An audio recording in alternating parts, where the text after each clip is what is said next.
Chairperson of Gauteng.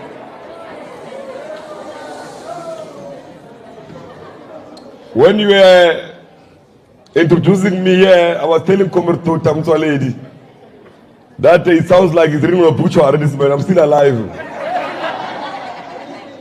I was starting to be worried that maybe I think I'm alive and I'm not alive.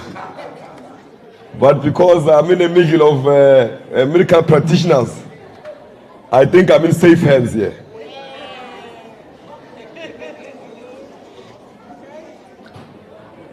Comrade Mike, the doctor of the ANCYL clique subcommittee of health, the ever vibrant subcommittee of health. I always say that one of our subcommittees of vibrant is communication, health, and organizing. Those are very busy subcommittees. But comrades, I think mine here is very simple today. Is to energize you so that you wake up in the morning and go and mobilize all students here to vote for SASCO. The chairperson of the branch who spoke here on your behalf, she looks like a person who's going to change lives in this campus. I was very excited, Comrade Mzwaledi, when I saw a young lady addressing you with confidence and authority. Then I knew that the future of the country is safe. Now you must not be lazy tomorrow. You must go and wake up and vote for SASCO so that a responsibility is given to a person like her.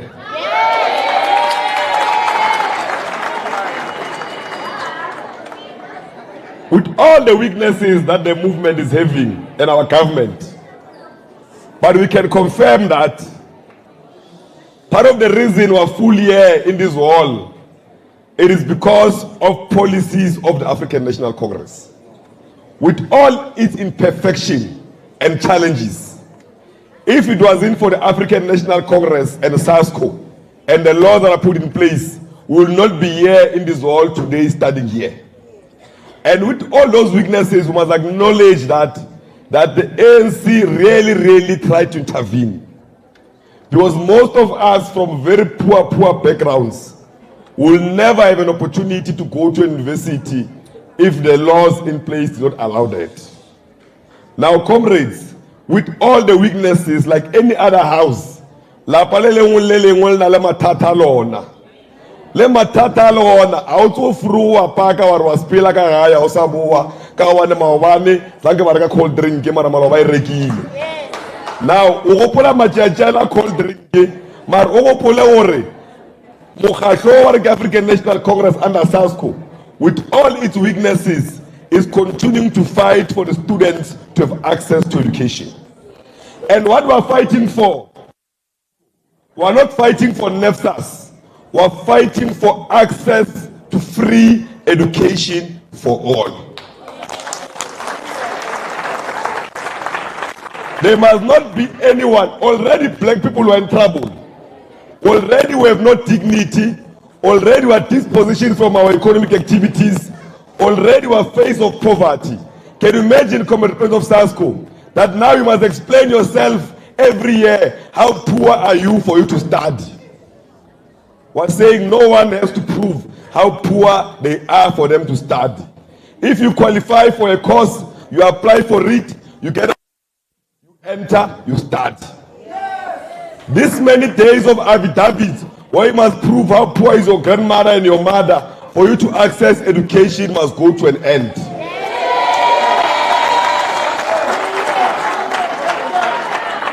The ANC has promised you free education for all.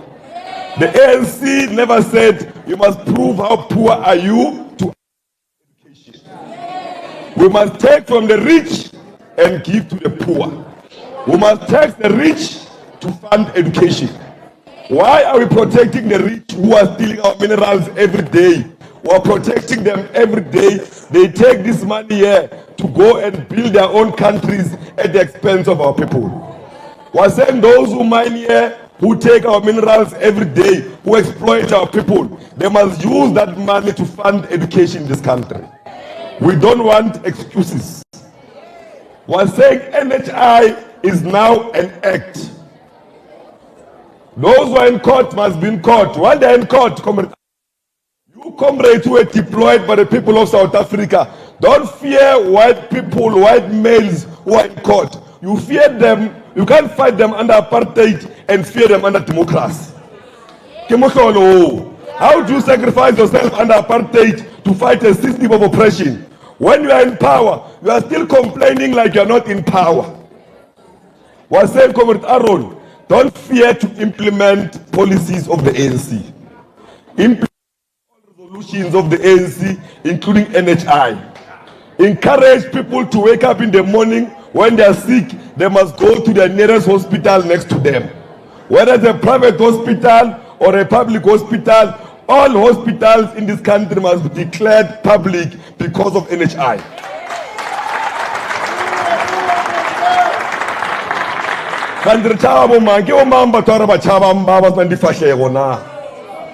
There are people that we fear, that we don't know them, Rena. They are feared, but we don't know them.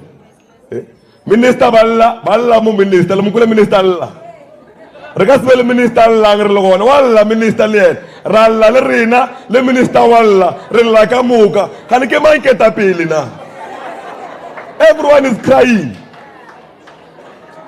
Now we must easily confirm to you that when you vote for SASCO here, you must not vote for a SASCO that is going to be led by SRC that is crying. We want an SRC that will hold management accountable, that will make sure that students are serviced on day-to-day basis. Arnage SRC, ya not TL management, tagere. Marco SRC than resolving issue of land of students, but not TL management. We want an SRC that will be selfless and be ready to fight for the interest of students. You are here today until this time because you believe that you must listen to leadership. You got a very educational presentation from the minister, Dr. Mtwaledi, who educated you about these challenges. Use that information to mobilize society against the ills. All of you here are doctors. I can imagine in your village, but there is an unemployed doctor. An unemployed doctor. An unemployed health practitioner. Now, gangsters now are richer than those who are educated. Now, it means that it's clear that you are no longer going to be role models in your townships and your villages if you are not affirmed and employed by the system. It must be automatic that when you graduate here, you immediately know where you are going to work. You must not even apply. You must know when you live here where you are going to work. Because our system is clear that we don't have enough health practitioners again. Now you can't say you don't have enough health practitioners in hospitals, but you have unemployed doctors, unemployed nurses, unemployed, everyone is unemployed who's educated, who's supposed to assist the system. Another issue coming to a lady must resolve is the issue of illegal foreigners. The illegal foreigners are heavy on our infrastructure. Our doctors are overworked because of illegal foreigners. Our infrastructure is collapsing because of illegal foreigners. The reason it's collapsing is because you can't budget for people you don't know if they are here. Because if you are illegally here, the government does not know that you are here. Now, how do we budget for you when you don't know that you are here? And the human rights will not allow you to turn back a person. It will be inhuman. Now, the most important thing, Comrade Aaron, when you were Home Affairs Minister, you did a white paper on how to take care of our borders and manage illegal foreigners. We're saying these doctors, because they're going to be employed immediately when they live here, because the current government of the ANC must make sure of that. They must not be overworked in hospitals because of illegal foreigners. Let's close our borders and secure them. Everyone in this country must be the ones that are accounted for. Secondly, before you employ a foreign doctor, you must check that are the South African doctors who are not working. Because how to start with a foreigner before you start with the one you have in the house? Now, in the implementation of NHI, it must be fully implemented by your own doctors you took to school. Others you took to Cuba, others you took all over. But after you invest in them, you leave them to be unemployed and you employ foreign doctors. We must first start with the locals first. When they are all employed and working and there's demand, you can start looking for foreign doctors. You don't start by foreign doctors and leave the local South African doctors hanging on the streets while foreign doctors are working and they're unemployed. That system, it is not sustainable. We're saying that is a system that must be changed urgently. All South African educated doctors must be employed. The allowances that you give them here, you must give them allowances like people who are studying serious courses. Collen Malatji, who's doing a BA, can't get the same allowance with someone who's doing medicine. There are serious things here. Those who are doing here in Medunsa, people here in Medunsa, Comrade Sako, they are very serious people here. Now, I can't get the same allowance as a medical doctor, medical practitioner. These people are doing mathematics. What they are doing is a calling. Now, they must see it as being a career above many, so that we attract many people to do these careers. Now, we're saying that when we engage the president, let's increase the allowances of students who are doing medical practitioners. It is very important that they get more than those who are doing these things of mine. Now, as we conclude, voting SASCO is compulsory. We must defend this university against criminals of the EFF and many others. We must not vote for criminals of the EFF, we must vote for SASCO. SUKA was formed by the ANC, but people are abusing it here wrongly here. Organization ya baruti o swali SUKA iso re ke matawa ka monjapo la music. La ibona hijakiwe. How do we allow a Christian organization like SUKA be led by drunkards here outside who are playing music, getting drunk when there's meetings here? Now it's clear already.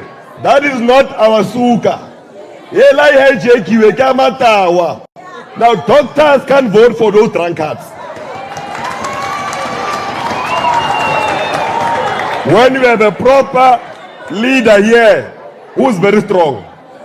Now every time you see EFF, you must see criminals. When you see SUKA on the ballot, you must see drunkards. When you see SASCO, you must see leaders. Thank you very much.